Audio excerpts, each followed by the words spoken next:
Thank you for your intervention. I now give the floor to CNS and Development Justice for Older Persons.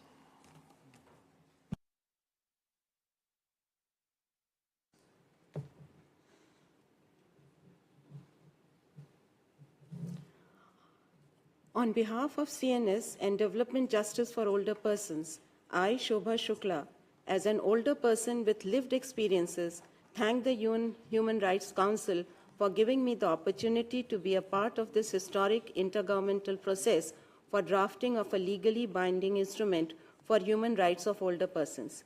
We need a feminist approach grounded in the development justice model while drafting this LBI.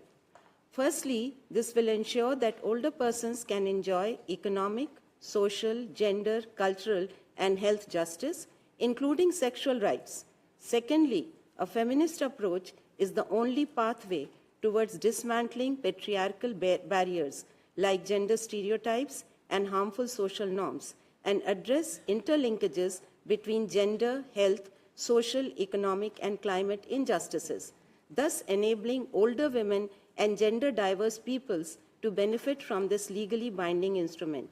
We must also not forget that the rising anti-rights and anti-gender pushbacks will violate gender equality and human right to health for older persons too. Centrality of older persons must be ensured in the drafting of this LBI, especially of those from the global south and from vulnerable communities like women, gender diverse peoples, persons with disabilities, long-term survivors of HIV, and indigenous persons. We must listen to the people we serve. The LBI must address ground realities which are barriers for older people to fully enjoy their rights. Unless these barriers, most of which are either invisible, structural, or systemic, are replaced with enablers for older persons to enjoy all their rights, we would not be able to do justice to the spirit of this instrument. Aging is not just a welfare issue. It cuts across healthcare, housing, transport, local governance, technology, employment, safety, financial services, and community life. Urban and rural planning, public transport and conveyance, labor and workforce policies must ensure that older peoples live a dignified life. We are not asking for some favor or mercy for us, but demanding our long overdue rights.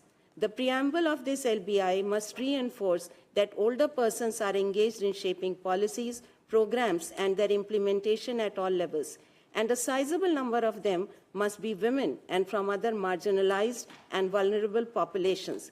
Please do not involve those who have benefited from patriarchy. Thank you for your attention. Thank you, Madam, for your intervention. I now give the floor to